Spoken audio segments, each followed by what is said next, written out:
Hi, everyone. Thank you so much for joining me for this episode of Demystifying Money. I'm your host, Misty Lynch, and today I am joined by Karen Pambianchi.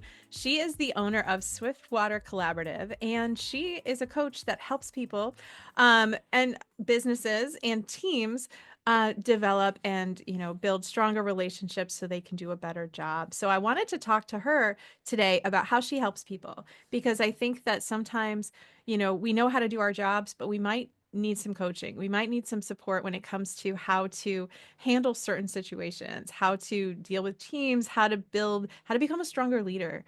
And so I wanted to bring Karen on today because I heard her speak and I was super impressed with the tools she uses and really how she communicates. So thank you so much, Karen, for joining me today.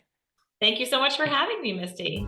This episode of Demystifying Money with Misty Lynch is proudly sponsored by Soundview Financial Advisors. Visit www.soundviewfinancialadvisors.com to learn more. I'd love to hear about your journey. I talked to a lot of different entrepreneurs on the show. None of them necessarily knew what they would be doing, when they went to college or graduated. They ended up somewhere different. So tell me a little bit about your journey and how you were able to establish your business. It's a great question. I find I can tell it very long or very short. So I'll try to aim for the shorter version. I actually was navigating a career in events and fundraising for most of my career, and found the job that I thought I would always have, working for a nonprofit, coordinating events and raising funds for an important cause. And then I became a mom, and I realized that while the opportunity was there to maybe change some boundaries and build the life I wanted to be a working mom, I wasn't going to be able to do that because of the investment I'd had in that position and how committed I was to the cause. So I decided to explore other options and found the opportunity to start coaching at a university. The sort of sim, as they say, about it all was that I had hired a coach about 7 years prior to this and was blown away by the impact that she made on my life. When I started looking at this opportunity to start coaching at the university, she actually helped build the coaching program at the university. So she was not actually working there anymore, but had partnered with the university to build out what the coaching program would look like and how we would support students. So it was so fascinating to me that it kind of came full circle, that I understood the impact of coaching and then was given the opportunity to start coaching. So I started my coaching with students who are working professionals going back to school. They were leaders in their organizations. Many of them had families, were caring for elderly parents, navigating a life full of things, and then somehow we're going to fit in adding going back to school to their very busy lives. So that was what I did for 2 years and really fell in love with coaching. Had a really robust opportunity to build my coaching skills with a team of coaches that I was working alongside. And then fast forward to where I am today, my journey has just continued to evolve as I've met different clients and supported them through coaching. So the bulk of my work now is, as you mentioned, working with leaders and emerging leaders who are first-time people managers, stepping into leadership roles, people who maybe aren't leaders by title, but really want to behave as leaders in their organizations, and then working with teams to help them think about their level of performance, the level of standard that they want to have, and their behavior. A lot of people wonder what coaching is too. So my brief explanation of that is, I don't come in and tell people what to do, or even how to do their jobs. Really what I do is enlist the things that they already know inside themselves and help them draw out that authentic person and that authentic leader that they want to be, and make sure it's aligned with how they're being perceived in their day-to-day life. Yeah, I think coaching, and it's interesting you mentioned being, coaching have an impact on you yourself. I agree. I think that when I started working with coaches, now I did when I was younger, athletes have coach they're not out on the field doing it. But then when we're, older, we expect the coaches are going to like answer all of our questions for us. It's like, no, that they might help you figure out how to unlock some things that maybe you haven't looked at, or see things a different way, or ask better questions. And so I think that that's something that anybody, whether you're self-employed, whether you're a leader, whether you're a parent, any sort of role where you're taking on, those leadership responsibilities, being able to use your own brain and ask yourself better questions, because such a powerful thing. And I think leadership is definitely changing for people these days. What are some of the things that you're noticing with your clients? The way that teams are being built. What are some of the challenges that leaders today are facing that they might not have anybody to go ask for help because we're kind of in a new territory when it comes to this type of work environment? Yeah, it's a great question. The the trickiest part is that the challenges are so unique to the individual, right? Hmm. Because we all bring our story, right? I gave you the 2 minute story of my Hmm. journey here, but each one of us brings a different story with us, and that's the lens that we look through life through. So the most common challenge is helping people in their interactions in the workplace, or as you said, even as parents in relationships outside of work. How do you recognize the lens which you view the world through, and how that relates to the lens that others view it through? So again, we're not trying to change it and say we all need to look at the world the same way, but how are we taking the opportunity to recognize what is the lens that I bring? What bias might that Hmm. present in how I approach things? What limitations might it offer me? What opportunities might it offer me? And how is that interacting with those same perspectives that someone else might bring to it? So that's sort of like the overall theme, I think, and challenge that I see. What also comes into practice, I think, for people with that challenge is they show up with what they think is a behavior that aligns with their values and how they want to be perceived, and yet they're being received in a completely different way. So there's this misalignment in those perspectives, right? Hmm. I view myself as XYZ. I view myself as a realist and very thoughtful, and practical, Hmm. but my colleagues view me as negative and dismissive of every new idea that comes through. Right. So it's simply a matter of perspective. But then what can we do as a leader to make sure that our behaviors really showcase we're not trying to be negative, we're trying to be a realist, or whatever that characteristic might be? That's just one example. Yeah, no, I think that and that's true when we've all had different interactions with different people that we've worked with, and nobody sees themselves as the villain or the bad guy ever. So I think that's just an interesting way to frame it as far as how are you being perceived, even if you think I'm practical and everyone else might think like you're mean or you don't listen. And so I think that's such an interesting thing. And I can imagine that now with teams being maybe more remote, more spread apart, where you might not be able to necessarily read the room the same way. How is that changing when you're trying to be a strong leader? What are some of the techniques that maybe they used to work in the past that need to evolve for today? Yeah, I think a big one in the virtual environment is making the opportunity to get to know people outside of those team interactions, Hmm. so that you start to learn how somebody communicates and a little bit of those body language nuances that you might gain in a one-on-one environment, but not in a larger group. And particularly, I'm thinking of things like there are people who are more reserved when there's 6, 8, 10 people in a meeting. And when they're in a group of maybe 1 to 3 people, will engage very dynamically. And so being able to understand those nuances about people so that you're not making broad judgments based on a behavior just from one type of interaction. So being able to diversify the types of interactions in a virtual environment is a big strategy, that I think can really help people. Another one is thinking about the power dynamics that exist in a virtual environment, which you'd think it eliminates them. But particularly as people are going back to the office and there's more of a hybrid Hmm. work setup where some people might be remote, one person might be in a different office or a different city, and everyone else is back in the office in the same city, or half the team is in one location, half the team is in another. When you're using the virtual tools, are you even taking into consideration things like, well, there's only one person on Zoom and we're all going to go to the conference room. So now that person is displayed on a 50-inch Yeah. TV, and their facial expressions can be read, every little line increase that they make, right? Every indication. And to that one person, the room of 5, 10 people, they're tiny, tiny little faces. They have no idea who's reacting and Yeah. how. So how can you level a bit of the power dynamic by either saying in those environments, only every other meeting will be go to the conference room and the other ones Yeah. will all be equally sized, within Mhm. within the Zoom box or things like Mhm. that. So it's getting a little bit creative in how you execute things in the virtual environment. Yeah, I think that's a smart thing to consider is the optics. I remember year before COVID when my husband was a virtual employee, like people would just forget to sign on for him.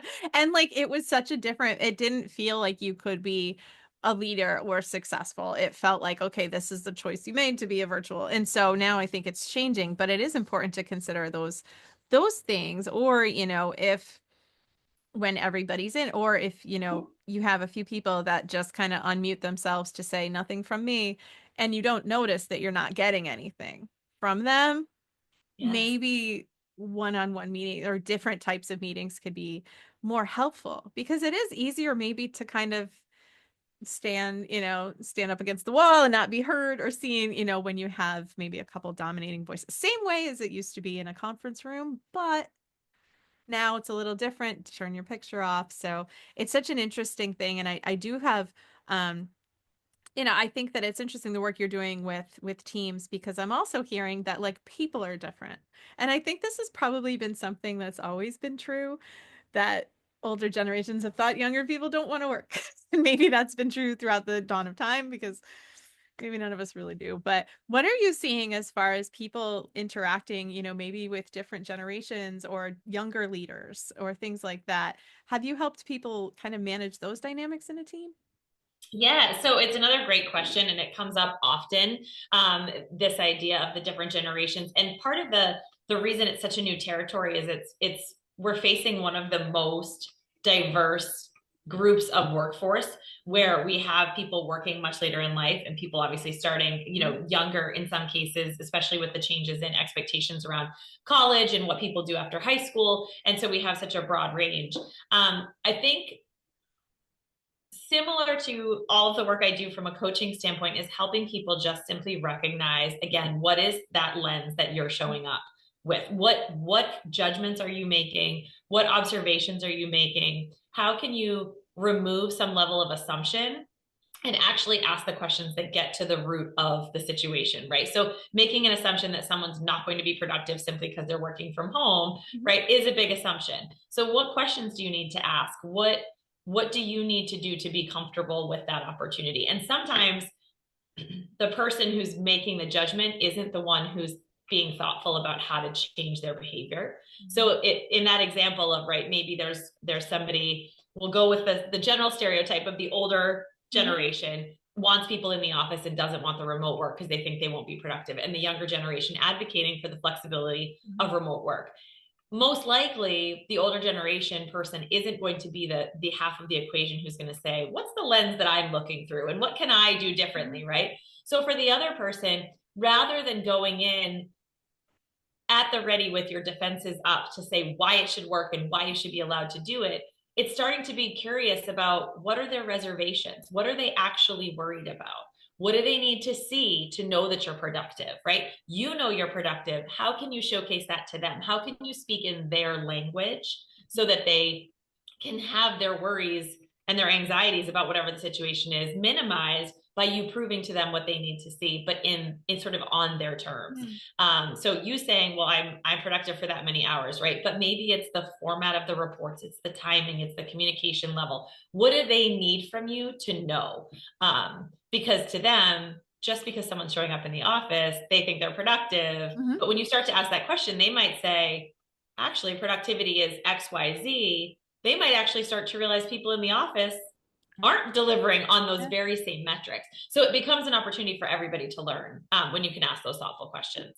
Yeah, I think that's a great point because you can't make anybody else change. I think that's one of the things that I learned first when I started, in coaching, is really that like you can change a relationship with one person. There's certain things you could do, but a lot of times, and this comes up, and it's a big financial discussion that I have with people where they're like, my boss just needs to recognize what I do. I need to make more, or you know, I want, if I leave, things will be better, even if they're the same person going to a different role, and it could end up being, another environment that's not perfect. So I think there are a lot of different ways that doing this kind of work on your own can be helpful. But I wondered, what are your thoughts as far as some of the financial pressures and things that people see? Because a lot of times in the workplace, I think there's, a lot of competing goals, and sometimes leaders have to manage their team's budget, what everybody wants, what they want. So how much does, when you're talking with people, how much does the money aspect of leadership come into play? Or is it really just trying to, you know, I don't know if it's a predetermined budget and then the answer is we can do the best that we can. But does the financial pressure come in when people are, worried about their job or their next step? On the surface, no. But I think what you're getting at is often the root cause of a particular behavior is something very unconnected. So the way in which a leader might show up to their team might have nothing to do with how the team is performing and everything to do with their P&L management that they're doing, right? And so I think what you're alluding to is there's always an element of sort of financial challenge and pressure that exists. And it's really empowering leaders to become aware of that and what kind of transparency do they need to have with their teams about it, but also with themselves, right? How stressed are they related to that financial component, and how is it impacting their behavior as a leader? As you were asking the question, the other thought that came to mind for me is the idea of emotional intelligence.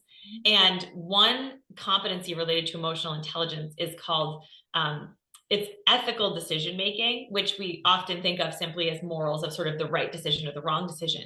But what it really means is, are you taking into account when you make a decision all of the data, all of the consequences that'll happen, the financial elements, the bottom line business, the productivity, all the sort of business components, as well as how it's going to impact the people around you.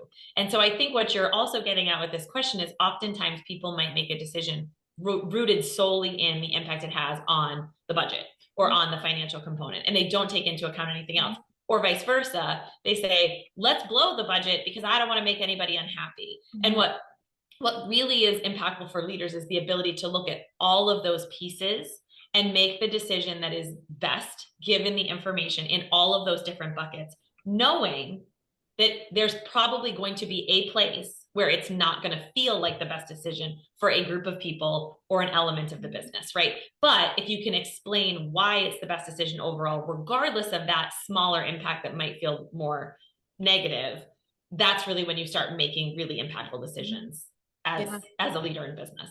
It's definitely tough, I think, for leaders. I've seen that where some people, have been very methodical when it came to things like layoffs and just, and then others that really couldn't handle that unfortunate aspect of it, of having to be profitable or the financial end of it. So I think it is something interesting. I also was curious your thoughts, because there could be some young leaders listening who maybe have been a peer of their teammates and now are given a leadership role. And sometimes that's a very exciting thing financially, more money, more, better title, all these things. But it can be a very stressful thing when it comes to kind of changing that dynamic. What are some things that people who do have the ambitious people listening to this call that want that, but also feel a little bit nervous about that dynamic shifting? What are some things that they could do to kind of improve that transition? It's a really great question. And it probably is one of the top three things that I hear from emerging leaders, people who are stepping into leadership roles, either for the first time or that dynamic, right? The challenge of shifting a relationship with somebody. My gut instinct for sort of initial reactions to them would be to make sure that they're clear on what their ambition is, right? Why do they want to move forward with the promotion? Yes, it's more money, or potentially, right? Hopefully, but and title and all of that. But are they chasing only the money and the title? Are they thinking about the impact that they can have? Are they taking into consideration those relationships? So what can also happen is feeling that pressure, right? Imagine you have a manager who's maybe a little bit toxic. They move on, the position opens up, and a team of people start encouraging you, hey, Misty, you should really go for this. You should really go for this. And there's pressure from it. And maybe it's something you want, but maybe it's not. So how do you make sure you're going for the promotion that's the right move for you as an individual? And so it sounds a little bit selfish when you think about leadership. And oftentimes we hear about servant leadership, and we're here to serve others and our teams and for the sake of everyone else, and leaders make sacrifices. But if you're not stepping into a leadership role for reasons that are right for yourself, you're not likely to succeed well as a leader in that role. So that's first and foremost, is it aligned with what they're going for?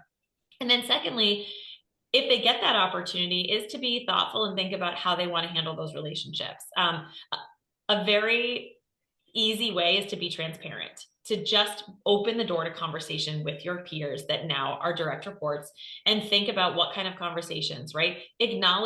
Asking and acknowledging what's their experience as this transition is happening, understanding what they need from you, but also setting boundaries and being transparent with your boundaries. Yes, we have been friends in this way. These are conversations that are no longer going to be appropriate for us to have because now I'm your manager, right?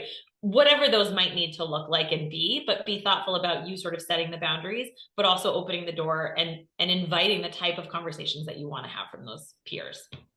Yeah, I think that's a good point about the boundaries, because you're right. It does have to change a little bit.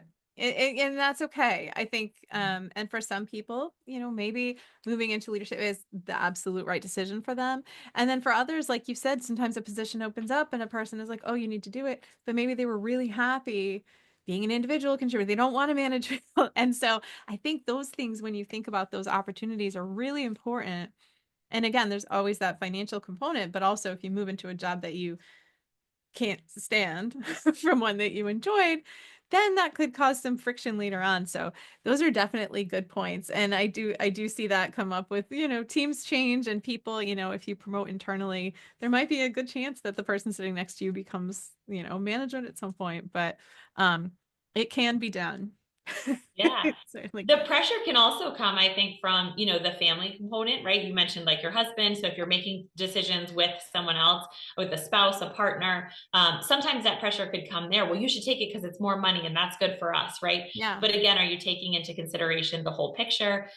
Because I'm sure as you help your clients with, like, you can always find a way to make good financial decisions with the income that you have. And so sometimes you have to be creative there. And so really weighing out, is it worth making a huge shift in your work-life balance, in the type of role that you have, in the leadership that you want to portray to your organization just for the money?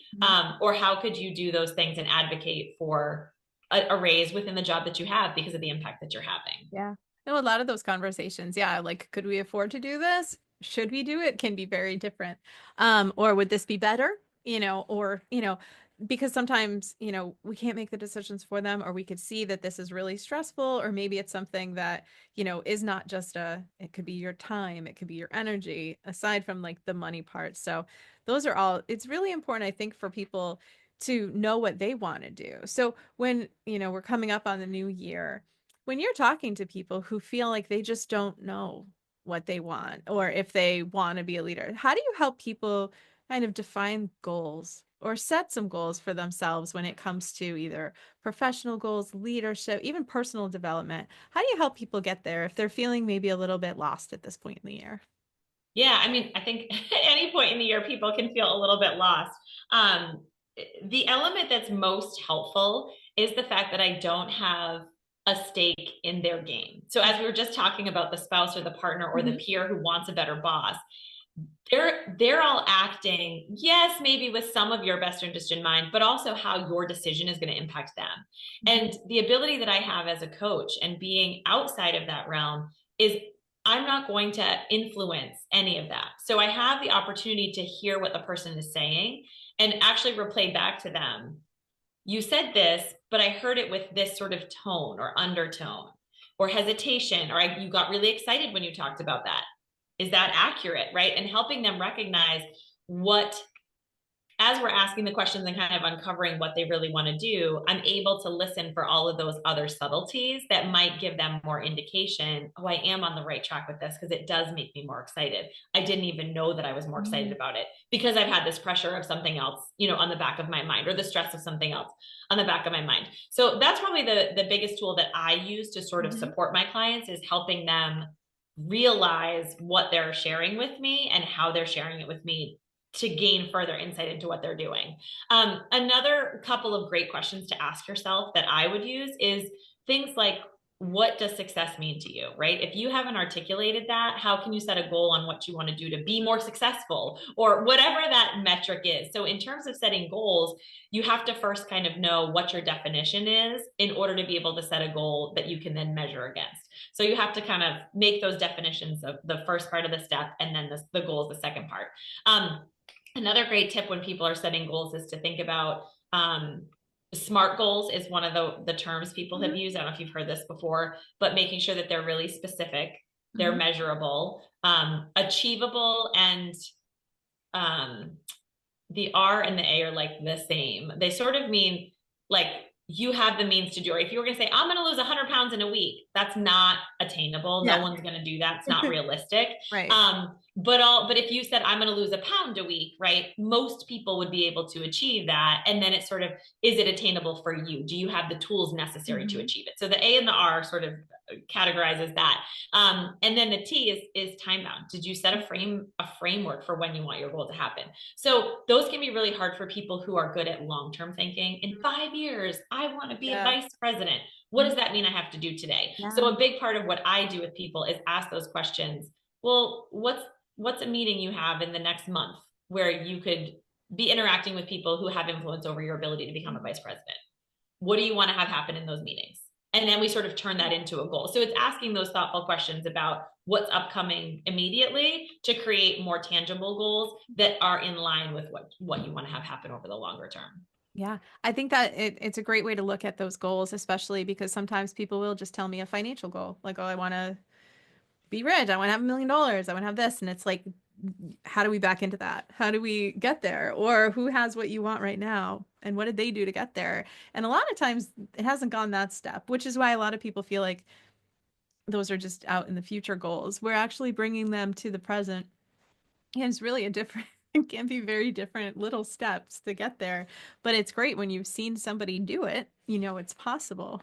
Maybe some of the things you have for goals you haven't seen anybody do, and they don't feel possible, but usually breaking down the steps, like you mentioned, can help them become more real, which is super important when you're trying to get really big things accomplished. So I'm curious from your perspective, just because it's something that's come up before. When it comes to the term like work-life balance, I know I've talked to a lot of people who are, you know, self-employed, or they maybe have busy lives, busy jobs. What does that term mean to you? And what would you say is a good thing for people to try to shoot for if they don't feel like a perfectly balanced 50-50 life is going to happen? So a great question. One of the terms that I've heard more recently is work-life integration.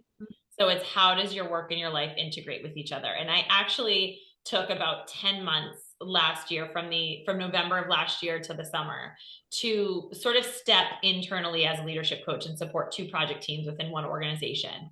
And it changed my work-life integration a lot. So I sort of lived this out firsthand. So one is your definition of balance 50-50? Is it something else? I've done some visual exercise with people, which is like, what do you vision, right? Many people visualize that sort of law scale that has to be hanging at level set, right? But I also think that work-life balance could be how you're walking. Picture a gymnast on a balance beam, right? Are you navigating it all and keeping yourself upright and intact and moving forward? That could be another visual. So part of it is for each person to kind of define what it means for them. And if a 50-50 balance is what you want, then you can work towards achieving that. So it's kind of back to that, what does success mean to you? That definition is going to be different for every person. For me, personally, being able to bounce between personal and work throughout my whole day is what achieves that for me. Knowing that if I see an email from a teacher, I have the ability from a technology standpoint. The organization I supported had a lot of limitations on technology, so it made things like that a lot more difficult.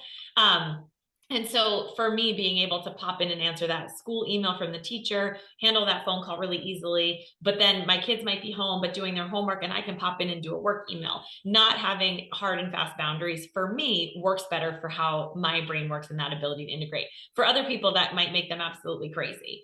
So it's really looking at that. The big question I would ask as well is when you start thinking about, okay, this is the boundary I'm going to set for my work-life balance and how I want to execute it, is what's really driving that. So a great example for many people who work a corporate job 9 to 5, or even in their own business, who say, I don't want to be answering my work emails all night long. I want to be able to shut them off at a particular point in the day. I had a client who really wanted to do that.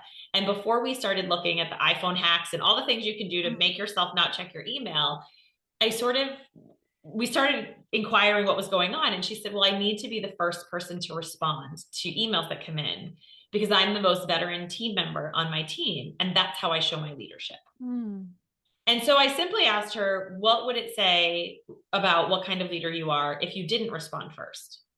And I wasn't asking out of a place of judgment that she should or shouldn't respond first, but I wanted her to think about, do I want to be the leader who responds first, who responds last, who responds somewhere in the middle? In title on her team, she was not the leader, but she was choosing an action to display her leadership. And so the ability to answer that question gave her then the choice. Yeah. That if she didn't want to be the type of leader who responded first, she could then start implementing the tools and not checking her email as frequently. And if she wanted to be, I don't think she would have carried, it might have given her an opportunity to let go some of the resentment about answering those emails in the evening hours, because she was choosing to do it for a particular reason that was related to her goals and her view of leadership.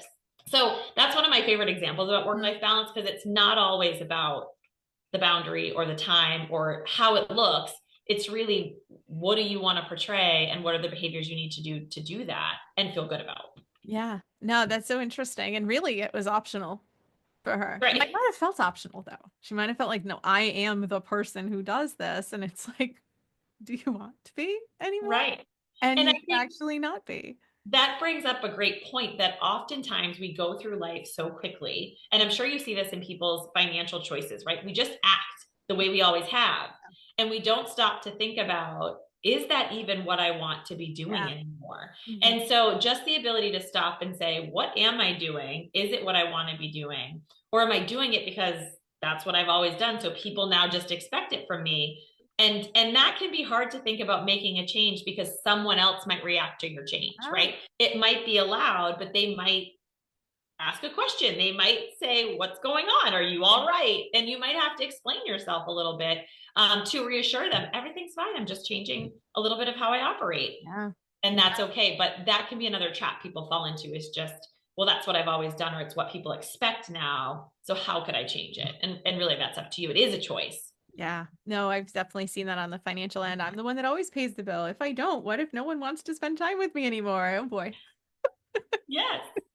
Things like that. So it's definitely, like you said, that's where coaching can come in and help you by kind of saying like, okay, well, how long is that helping you? Do we want to do this and kind of get to the bottom of it? Because you're right. We'll just continuously do the things we've always done. That's right. That is just easier. It makes our brain happy when we know what to do next. So that's right. That's such an interesting thought. But thank you so much for sharing those thoughts with us. I'd love to hear more about how you and your business, how you help clients. Like, who is kind of, who are you going to be working with next year, as far as teams, things like that? Like, who should reach out to you if they feel like this is something that could be really helpful for them? Yeah, thank you, Misty. It's a great question. I love working with teams right now, is a big part of what I've been doing. But what I really love doing is having a team of people, or in some cases, a group of people, complemented with individual coaching opportunities, because they can learn a lot in the team environment and the different things that we might be addressing. But the ability to then have time one-on-one to sort of process and unpack the experience you had amongst your team or amongst a group can be really powerful. So that's sort of my favorite way to work with people, because I love both group and one-on-one scenarios. if people are feeling, I think if anything that we talked about today resonated with people, I would love to have a further conversation with them. But really, emerging leaders is a topic that I hope to be offering a group program in next year, for those people stepping into leadership for the first time, or as we talked about, that next level of leadership. Maybe you've been a people manager, but suddenly you're moving to that next level where peers are going to become direct reports, or really shifting the dynamic of your leadership, and you want to reevaluate how you're stepping into that leadership.